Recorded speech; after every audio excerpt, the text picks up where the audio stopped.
All right. What we're going to do today is we're going to continue with Chapter 8. Also, I'm going to let you, I talked at our last class meeting about when your second test was going to be. It covers 2 chapters, Chapter 5 and Chapter 8. We will finish the material for the second test this week. But I said that when you come back from spring break, I don't want to give you the test on the Tuesday when you come back from spring break because I just don't think that's the right thing to do.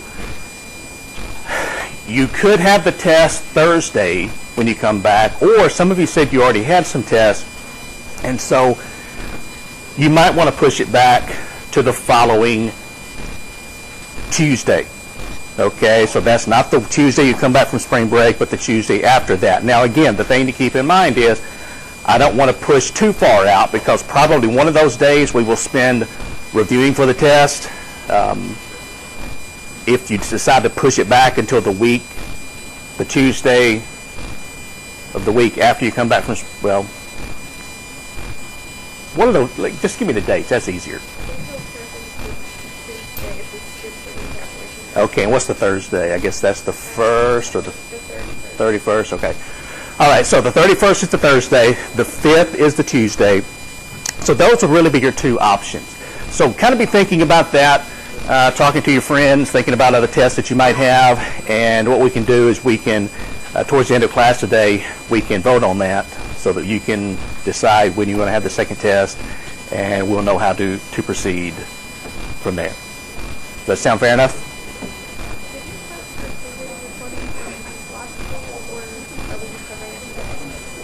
I did not post one, no. All right, so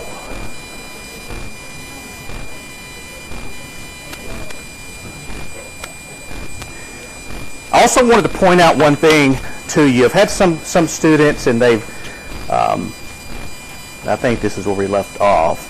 Now I don't have my Bamboo repaired yet. It's still not working, so I'm not going to be able to work through this. But I will show you how to work through this.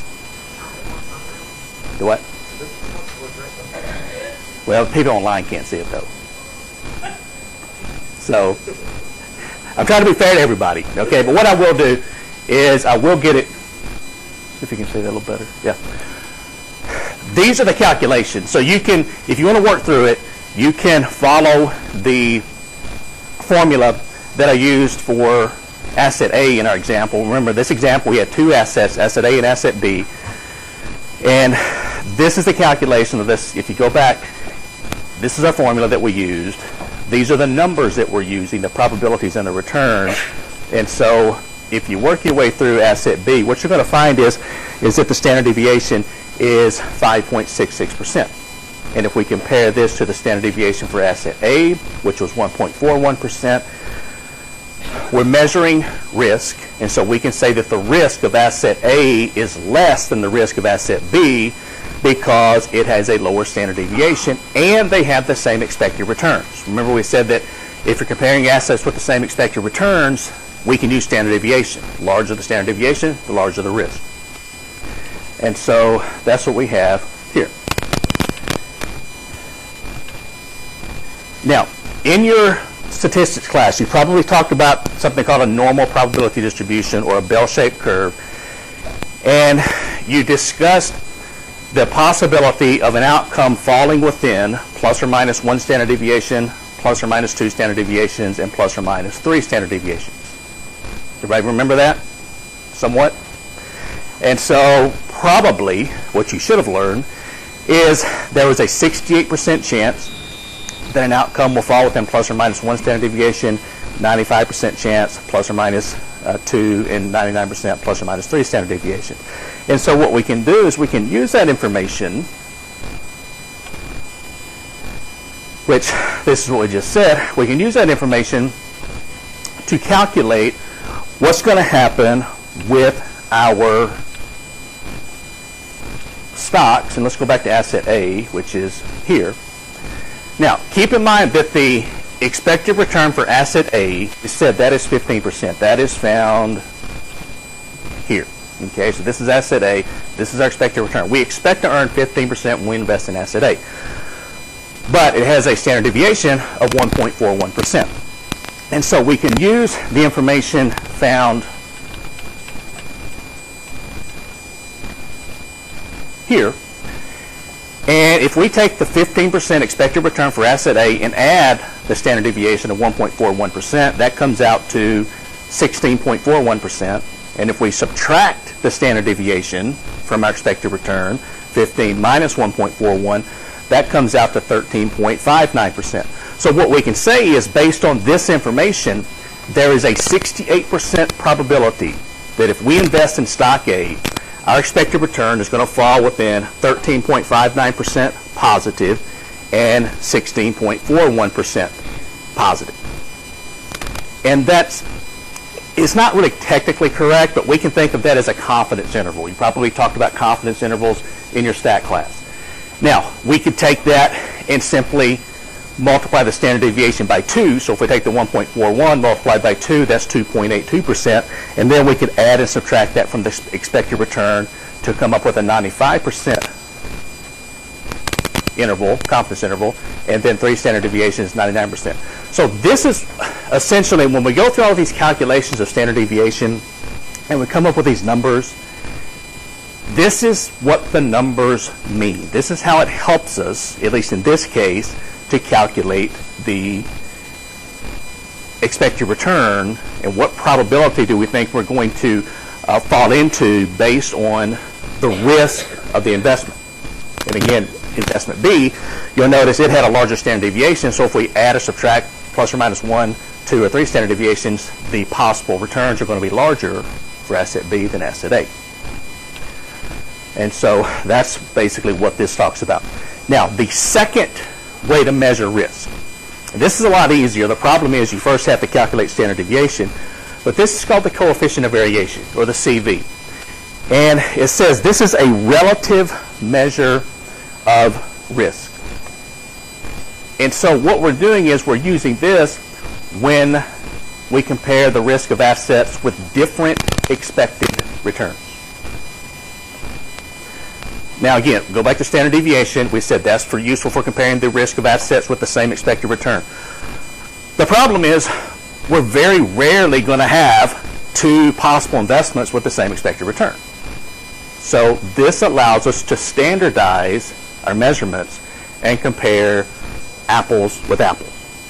So what we would do is simply take the standard deviation of an asset divided by the expected return for an asset. And the way we use this is, the higher the coefficient of variation, the higher the risk. And if we wanted to do this for our 2 assets, this is how we would calculate this. We would take the standard deviation for asset A divided by the expected return. It gives us 0.094. And for asset B, we would do the same thing, 0.377. And we would say, based on these numbers, that asset B is riskier than asset A because it has a higher coefficient of variation. Now, as I mentioned with standard deviation, on the next test, you will have at least one of these questions to calculate standard deviation, coefficient of variation, and expected return. So just like we go through in the slides here. Okay, so if you understand that, it's going to be really, really easy. Now, oh, I'm sorry, go ahead. Sorry, just to clarify, so any calculate the risk on the same return? The same return. So if you've got two different investments, 2 possible investments, and they each have the same expected return, then we can simply look at the standard deviation, and the one with the higher standard deviation is the riskier of the 2 assets. But now this one's not a very good example because they both have the same expected return, 15%. But let's say one has a 20% expected return, the other has a 10% expected return. Then we can't use just a standard deviation because it's not going to give us an accurate measure of which one is riskier. But if we take the standard deviation divided by the expected return, what that's doing, that's standardizing our results, and then we can compare these numbers. And the higher the number, the riskier the asset. Okay, so very good question. Is this I understand the week before spring break is probably not a good time to cover statistical measures of risk. But to be honest with you, I've done this a long time, there's never really a good time to cover statistical measures of risk. Okay? So just stick with me here as we work through. Now, we've talked about how to measure the risk of a single asset. This is talking about the risk of a portfolio, and we said a portfolio is simply a collection of assets or a collection of investments. And these are some pretty important points to note about this. For example, in real-world situations, the risk of any single investment would not be viewed independently of other assets. And the reason is we assume that most investors are adequately diversified, which means they own more than one investment. And if you take a look at the last bullet point here, it talks about something called the efficient portfolio. You need to know the definition of the efficient portfolio for the next test. Okay? You're going to see that definition. And the efficient portfolio has two definitions. One is, it is the group of assets, the collection of investments that we put together as an investor that maximizes your return for a given level of risk, or it minimizes risk for a given level of return. So again, what we're trying to do, and kind of think about this, if we're putting together a group of investments, and it can be stocks, bonds, gold, silver, antique cars, whatever investment we put together, we would want the most efficient portfolio, the most efficient grouping of investments that we could have is going to give us the highest return for a set level of risk. So let's say, for example, we want a risk level of 10%. I'm just making that up, 10%. Then we would put together a group of assets that are going to provide us with the highest return for that 10% level of risk. So for example, let's say we're putting together a group of assets. One group has an expected return of 18%. The other has an expected return of 12%. Why would we invest in the group of assets that has a 12% expected return if it has a 10% level of risk, when we could take the same risk and earn an expected return of 18%? Okay? If we're going to be efficient, we wouldn't do that. So is that making some sense, kind of how that works? Or if we decide we want to set a return level, for example, we want to earn a positive 11% on our portfolio of investments. So that's our set level, positive 11%. That's what we're striving for. Then we're going to put together the portfolio that minimizes the risk that we have to take to get to that positive 11% return. That's going to be the most efficient portfolio possible. So two different ways to define the same thing, what we call an efficient portfolio. Now, this is how you would calculate the return on a portfolio. And this looks kind of messy, but it's actually really simple.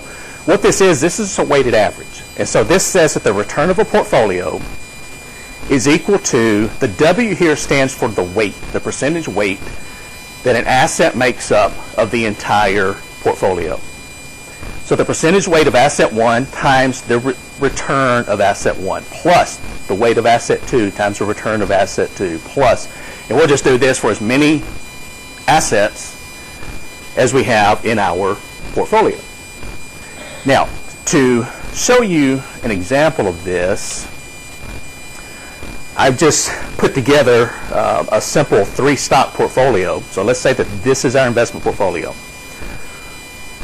We own stock in Ford Motor Company, $20,000 worth. We own stock in Facebook. We own $30,000 worth. And we own stock in Apple Computer, $50,000 worth, for a total portfolio value of $100,000.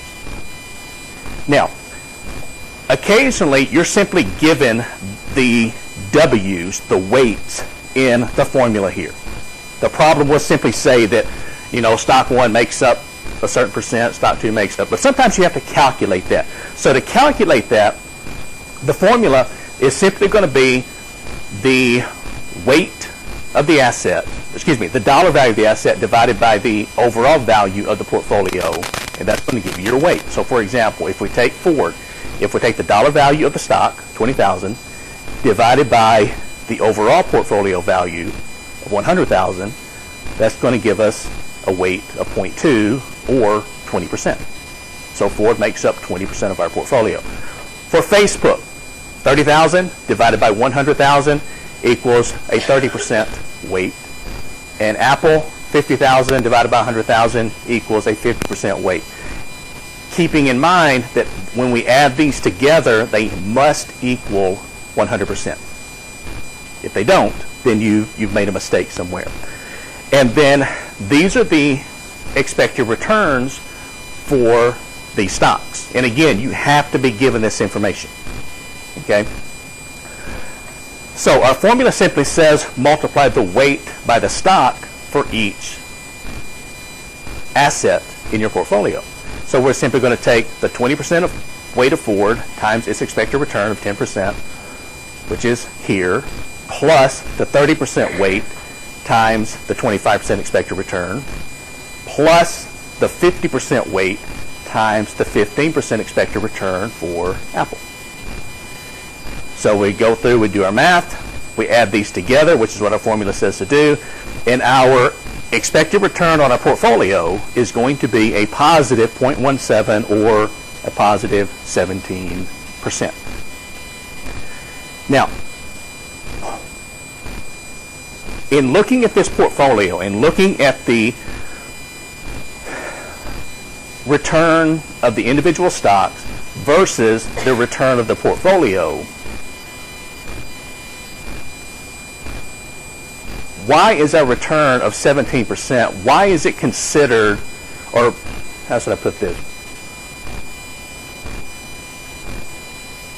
Why does it tend to be higher than two of the stock's individual returns? Okay, the weight. Because you'll notice our portfolio is heavily weighted towards Facebook, 30%, and Apple, 50%. We have a very small weighting of Ford, which is a 10% expected return, and so that's going to push the weighted average up past the return of two of our stocks. And this is what helps. Okay? But again, keep in mind, it's all of your investments together. We're not thinking about them by themselves anymore. We're thinking about them, how do they work together. But is this pretty straightforward, pretty simple? You'll see one of these on the test too. Weighted average calculation, pretty straightforward. Now we're not going to calculate this, okay? But another statistical measure that's really helpful when it comes to investing is what's called correlation. And correlation, as it says here, is simply a measure of the relationship between two series of numbers. So we can have positive correlation, which means the series move in the same direction, or we can have negative correlation, which means the series move in the opposite direction. Now, in this case, when we're talking about a series of numbers, we're talking about a series of stock returns. Those are the numbers. So we're talking about stocks whose returns move in the same direction. Maybe they're all up or all down, or they move in the opposite direction. The thing about correlation is just knowing that two series move in the same direction, that doesn't really help us a lot, because we don't know how strongly they move together in the same direction. And so for that, we can calculate something called the correlation coefficient. Now in here, this is just going to be given to you. Actually, you don't have to do any calculation. I just want you to understand the concept. But the correlation coefficient measures between -1 and positive 1.0. And it measures how strongly the series of numbers move together or move in different directions. So if you have a correlation coefficient of positive 1.0, what this means is these two series of numbers are perfectly positively correlated. They move together at the same speed with the same strength. So if one stock is moving up, the other stock is moving up exactly at the same speed. For a correlation coefficient of -1.0, that means these two series move in the opposite directions. So as one's going up by a certain speed, the other's going down by a certain speed. Now, based on this and based on what we know about correlation, and this shows us simply two examples of this. This is perfect positive correlation. So notice the return, and over time, notice as one stock, this stock N increases in value, stock M is increasing in value at the same speed. When N starts going down in value, M starts going down in value. So they're moving exactly the same. And then this is an example of perfect negative correlation. When one is going down in value, the other is increasing at the same speed. And then when the other is going up, the other is going down. Now, based on this information and based on our understanding of correlation, we can introduce the concept of diversification. And this is a huge concept in the field of finance or the field of investments. And that's, if you understand diversification, you're really going to help yourself out when it comes to putting together an efficient portfolio. Now, I'm going to start out with a little bit easier definition than this. This says that to reduce overall risk, it's best to diversify by combining or adding to the portfolio assets that have the lowest possible correlation. Let's start with something simpler. There's a saying that goes, don't put all of your eggs in one basket. Everybody heard that? Okay. Now, my question for you is, why can't I put all of my eggs in one basket? Okay. That's a perfect answer, okay? Well, let me take a step back here. Let me ask you this, and this is kind of fewer each year that I ask this. How many people in here have ever actually gathered eggs from a hen house? I'm not talking about going to Kroger and gathering eggs. I'm talking about going and getting them from a hen. So quite a few of you have. Okay, so that's good.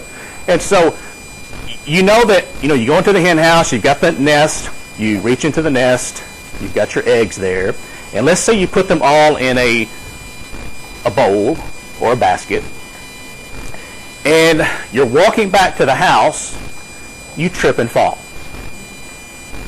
Well, you're not having eggs for breakfast that day. Okay? Maybe scrambled if you want to scrape them out of the dirt. Then you can have scrambled eggs. Okay? But the thing is, what it's saying is simply, if you divide up your eggs, or in this case, divide up your investments, then you're not either, going all in one direction or in the other direction. Now that's what we want as an investor. Our perfect scenario is every stock that we pick is going to be a winner. I mean, why don't we do that? I mean, that's a smart thing to do. Why do you want to invest in a stock that's going to lose value? We want to invest in all stocks that go up in value. And in a perfect world, we would. But the problem with that is we just can't do that. It's impossible. And if somebody tells you that they have never lost money in the stock market by investing in a stock that went down in value, two things are happening. One is they started investing yesterday, or two, they're simply lying to you. Because everybody picks bad stocks. It just happens. So understanding that and understanding diversification and correlation, how this works. Now, this says combining assets that have low correlation with each other can reduce the overall variability or the risk, this is another name for risk, of a portfolio's returns. And uncorrelated assets, those that don't have any relationship whatsoever, they can, it says, describes two series that lack any interaction and therefore have a correlation coefficient close to zero. These can help with your risk reduction some, but they don't work as well as low positive correlation stocks or even negatively correlated stocks. That stocks that move in the opposite direction. Now, you may say, let's go here for just a minute. You may be thinking, okay, why would I want to invest in stocks that have negative correlation with the rest of the market? Because what tends to happen is all stocks tend to move together. That's why if you look at the market on any given day, you're going to see a lot of stocks going up in value or a lot of stocks going down in value. Now, based on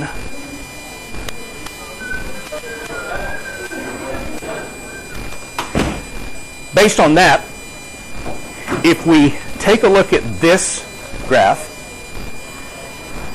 this shows our example of what we're talking about.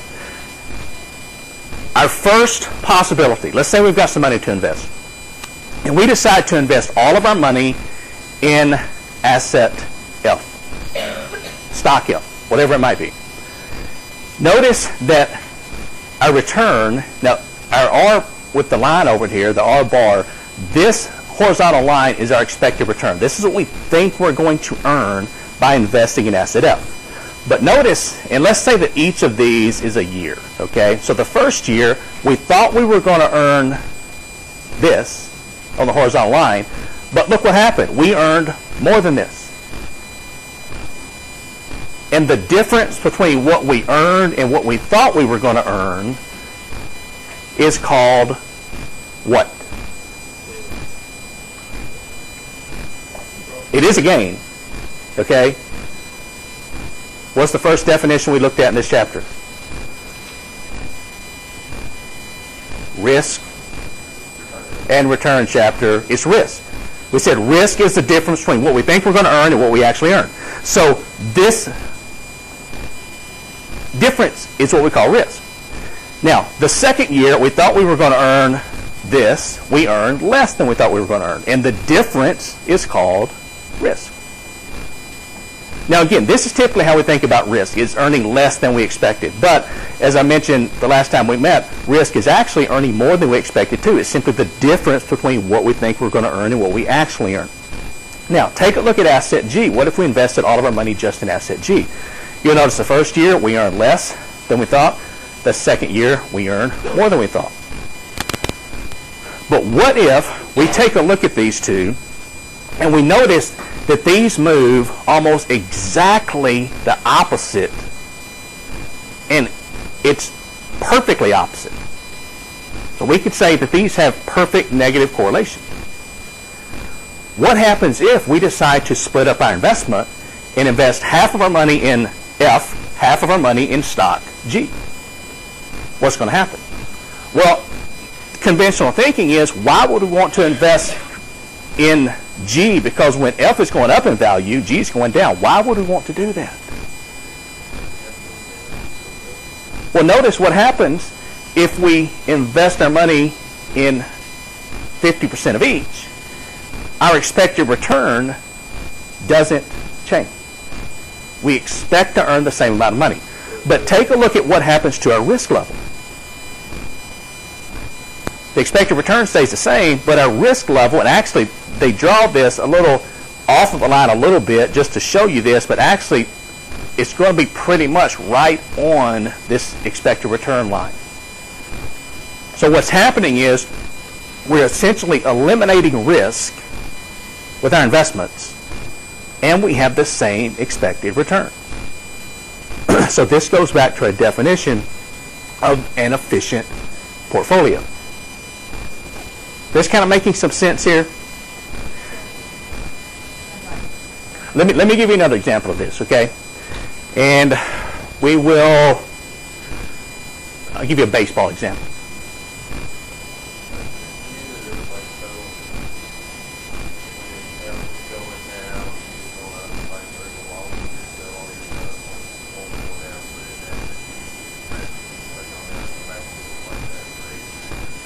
Okay, the question is a good question. It's like, well, why don't you, if you see one of these is going down in value, why don't you sell it before it goes down, and then when you think it's going to go up in value, why don't you buy it back? The answer to that is that's impossible to do. I mean, if we could, that'd be the best scenario. The problem is you can't do that. That's called timing the market, and it's almost impossible to try to time the market. Okay, and so we're basing this on, again, these are risky investments. We don't know what's going to happen in the market. And so I'll give you a baseball example of this. Asset F,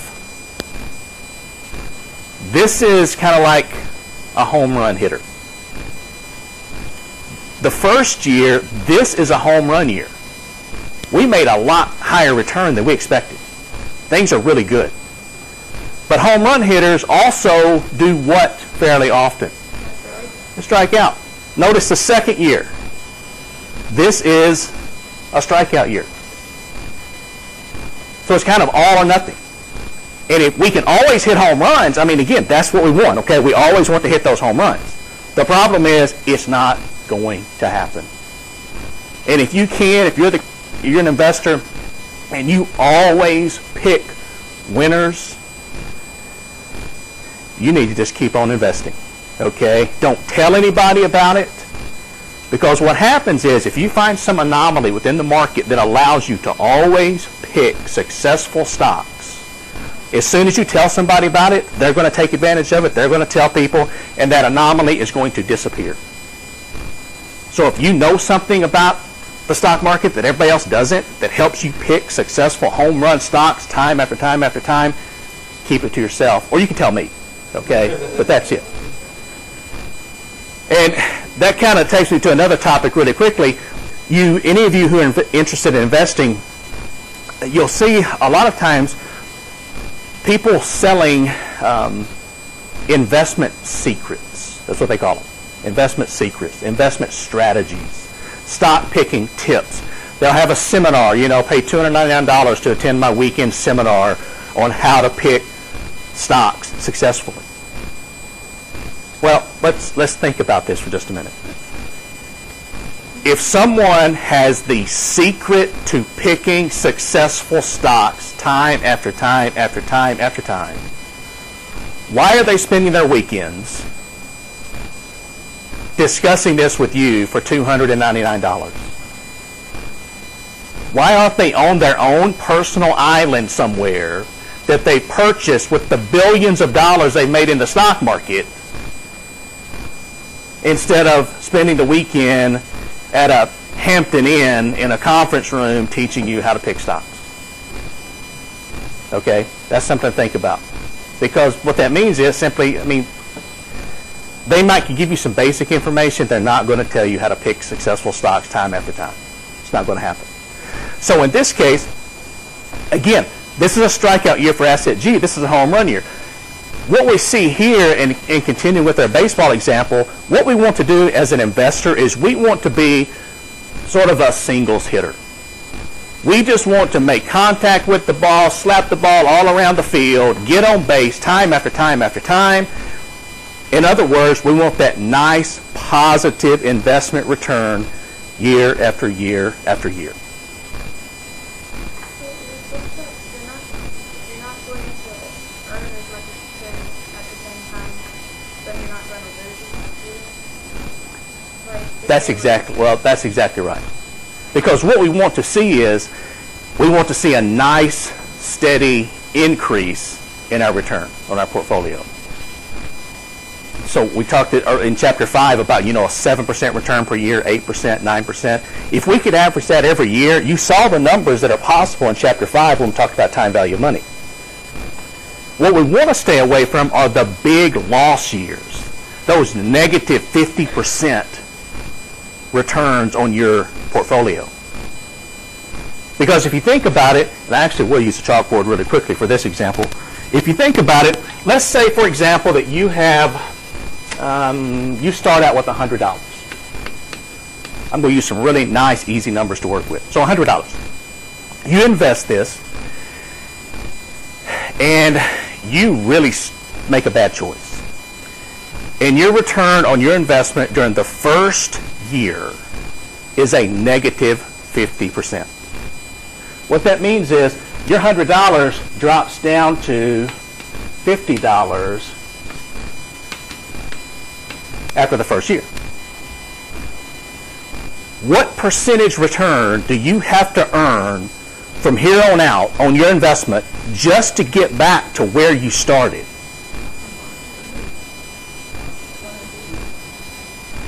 You have to earn, to get back to $100, you have to earn a positive 100% return on your money just to get back to where you started.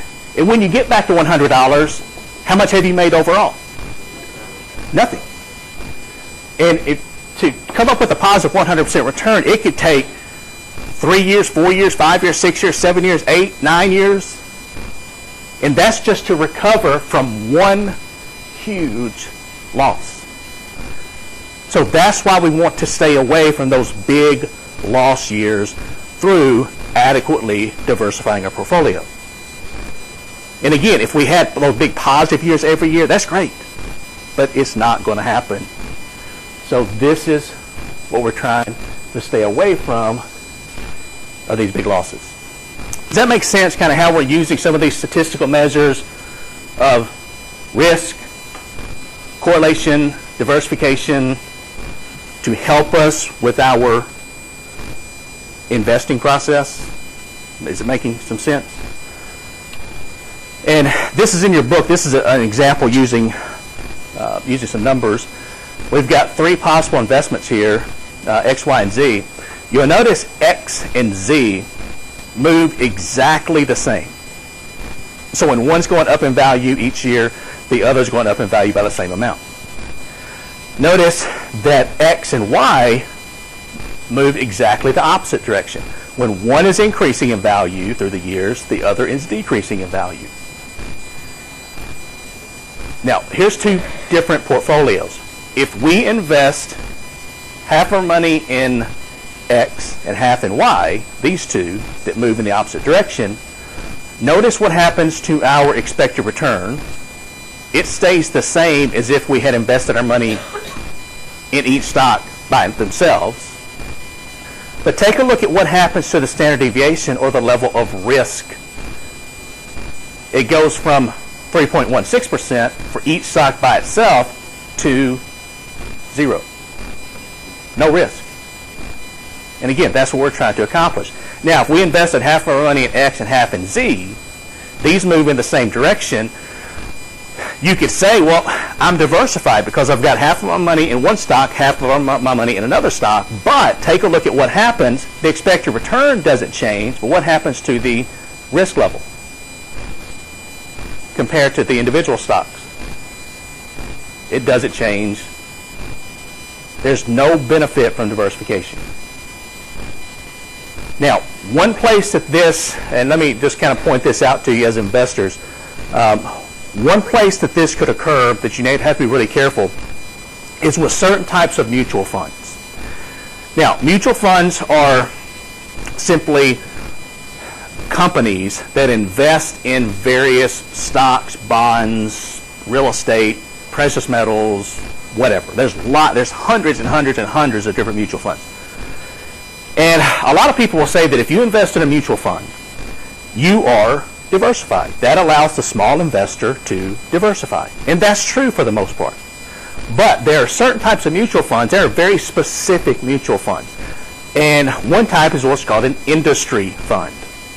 And that's a mutual fund that invests in the stocks of companies that are all in the same industry. For example, the computer industry, or technology, or automobile industry, or whatever.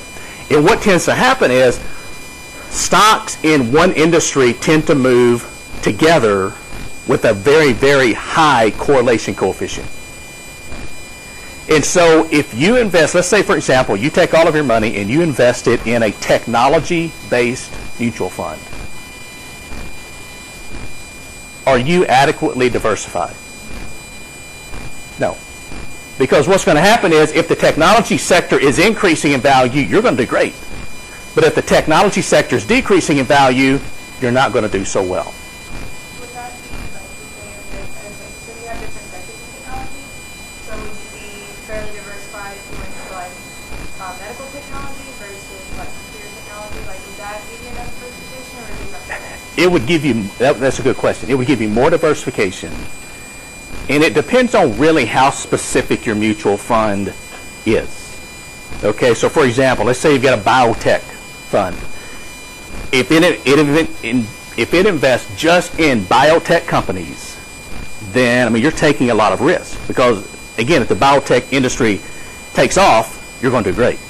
If it doesn't do so well, you're going to do pretty poorly.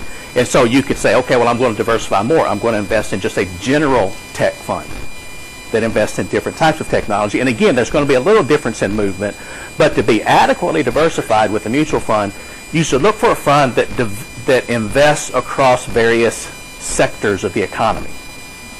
So, building materials,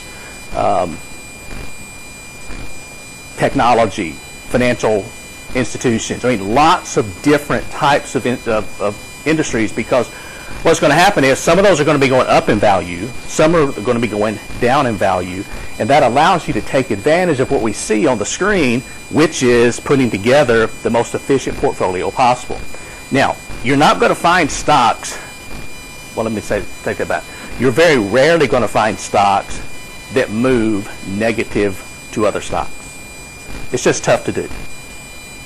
It looks really good, and I can sit up here and tell you want to find stocks that have negative correlation.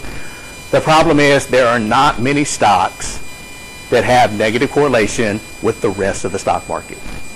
They're just not out there. You may think about something like a discount store, and maybe during a recession when other stores may be doing pretty poorly, discount stores may profit from that because a lot of people, they have less money, so they shop more at discount stores. Okay, that might be an example of something like that. But again, there's been a lot of research on this. You just don't find very many negatively correlated stocks. So you just said there's no benefit to that because it doesn't really change, that it's not increasing. But isn't the benefit that there's no risk? Like you're not increasing, you're not going to have a better return, but you don't have the risk that it's going to drop at the same time. For this one? Yeah. Yeah, that's what I'm saying. This is the best one that you can pick. That in a perfect world, that's what you would want to do. You would want to put together stocks that have really, really high degrees. This one has perfect negative correlation. You would want to put together stocks in your portfolio that have negative correlation. The problem is, even though this looks really good in the book, you can't find this in real life. So we have to do the next best thing is try to find stocks that are not extremely correlated and put those in our portfolio. And again, that's going to be based on what do you own now in your portfolio and what do you want to add to that portfolio. And you can add different types of investment. For example, you can add real estate to your portfolio. You can add precious metals to your portfolio. A lot of times when the stock market's going down in value, precious metals are going up in value. Or if the stock market's going down, oil prices might be going up, or vice versa. So if you do your research, you can find investments that might move counter to what your current portfolio is doing. So again, just making some sense, kind of how we're using this information to help us with our diversification. Yes? Okay. All right, the last part of this chapter talks about something called the capital asset pricing model. And it says this is a theory that puts together the concept of risk and return for all assets. Now, to this point, we've talked about risk and return, and we've said that as perceived risk increases, we expect a higher rate of return.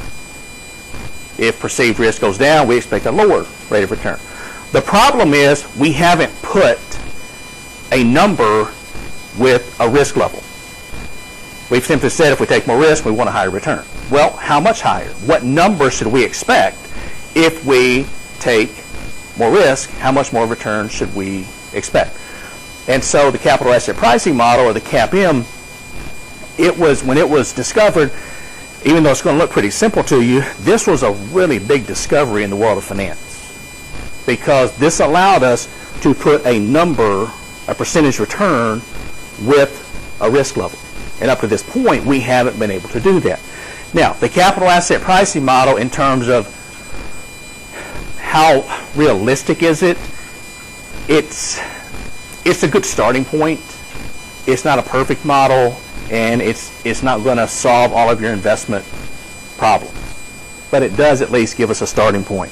So if we take a look at the different types of risk. Now, these are a couple of other different types of risk when it comes to investing. It says here, total risk is equal to two different types. One's called non-diversifiable. The other's called diversifiable risk. Diversifiable risk is the risk that is attributed to firm-specific events.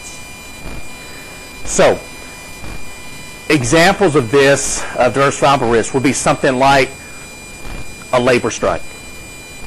A labor strike will just affect the company whose workers are striking, okay, for the most part. Or a lawsuit. Let's say you've invested in a company and, well, Chipotle is a really good example.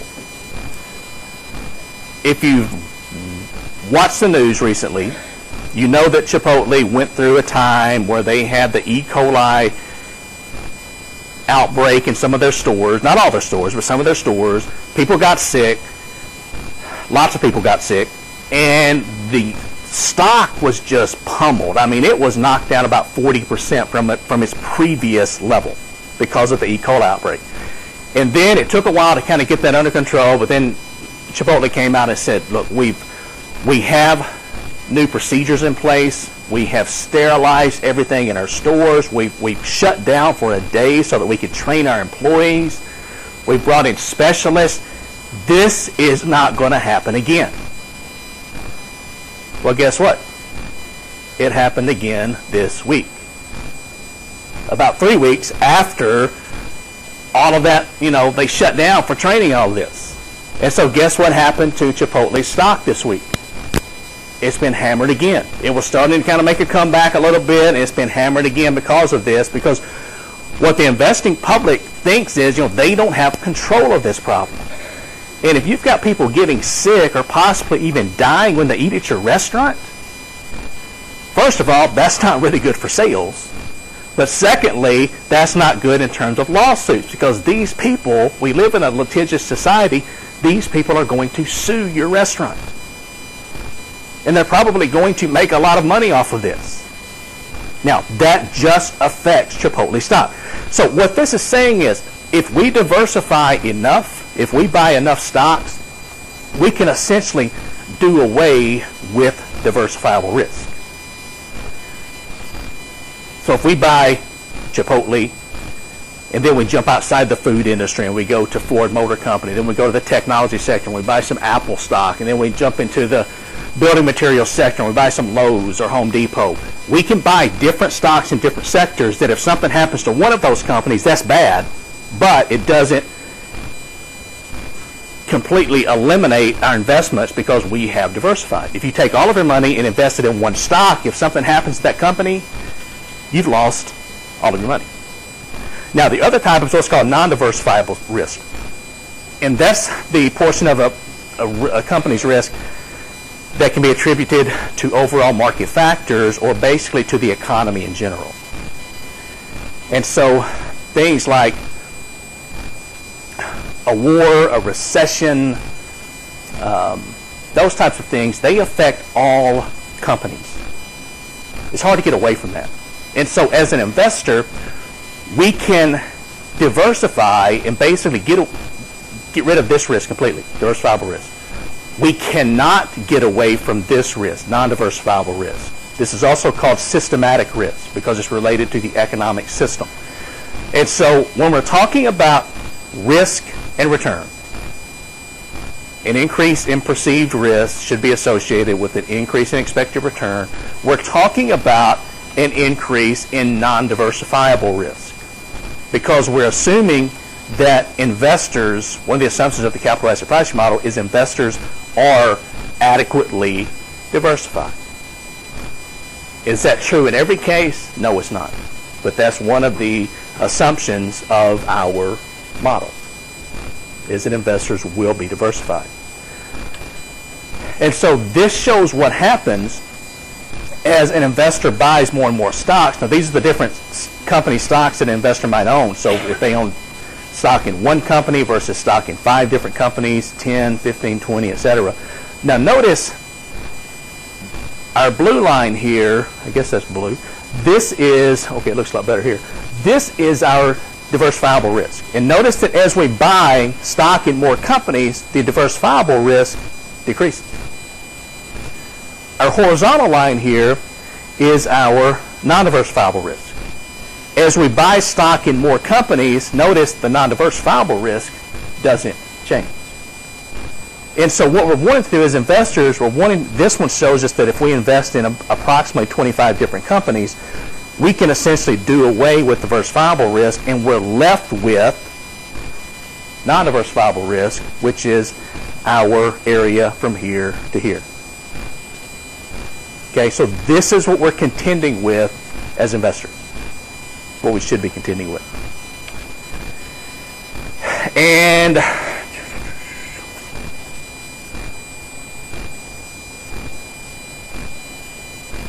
that's probably a pretty good place to stop for today. Okay.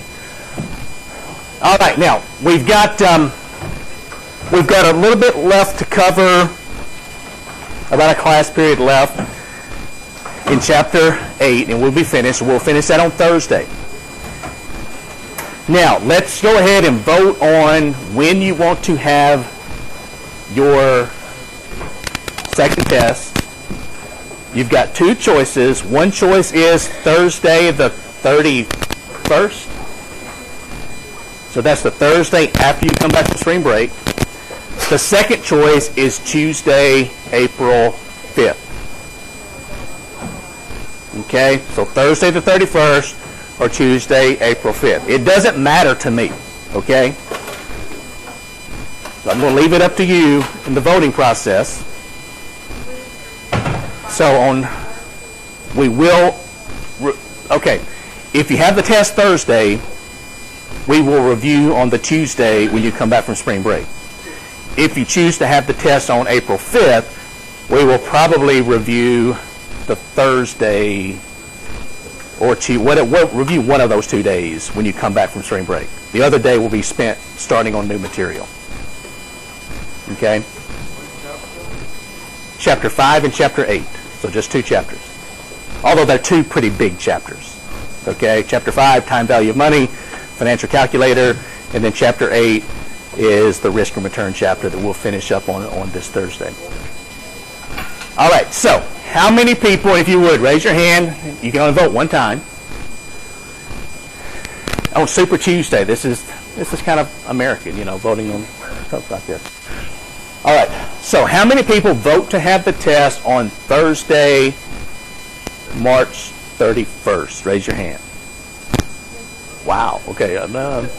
Would you say that's a majority? Okay, yeah. All right. That actually surprises me. Okay, I would have bet $100 because 99% of the time, if I give college students the choice between sooner or later, they always choose later. Okay, I would have lost $100 on that. That's true, bad investment. Okay, so we're going to have the test on the 31st, the Thursday when you come back. We're going to finish up Chapter 8 this Thursday. And one other thing about your grades really quickly. I've had a couple people email me or ask about your average on Canvas. And let me explain this really carefully. I want you to listen to me. Also, my online students, I want you to listen to me how this works. The way Canvas is set up, I cannot weight your quizzes and your tests correctly. Okay? So you'll notice your quizzes are counting 100 points. Your tests count 100 points. They're weighted equally on Canvas. Okay? That is incorrect. Your tests count 26% of your grade. Your quizzes count 6% of your grade. So what that means is if you do really well on your quizzes, it's going to pull up your average higher than it should be. And if you do really poorly on your quizzes, it's going to pull your average down lower than it should be. I tried to explain this 5 different times last semester, and at the end of the semester, I got questions from students going, my grade on Canvas was an 82, but I made a C in the class. How did that happen? Well, it's because you've got 3 quiz grades that are hundreds, and you've got 3 test grades that are less than 100, but they're all equally weighted on Canvas, and I can't change that, okay? Until Canvas changes, I can't make that adjustment. So I just want to let you know that so that when you're seeing your grade, you're not, thinking you're doing either better or worse. They're not weighted correctly. So that makes sense to everybody? Now, I know 10 of you will ask me after the semester why your grade's different on Canvas, but I'm trying to explain it at least. All right, everybody have a good day. I will see you on Thursday.